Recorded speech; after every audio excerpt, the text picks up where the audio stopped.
सोनी धरती अल्लाह रखे मेरे साथ, सब उस कोने से लेके उस कोने तक, पीछे से भी आवाज आनी चाहिए, एक आवाज होके पूरे पाकिस्तान को, पूरी दुनिया को और अपनी अफवाज पाकिस्तान जो इस वक्त आप सबकी हिफाजत के लिए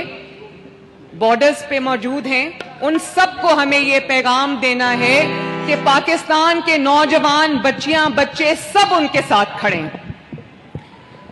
और पढ़ो मेरे साथ मिलके, चलो बच्चों म्यूजिक बजाएं।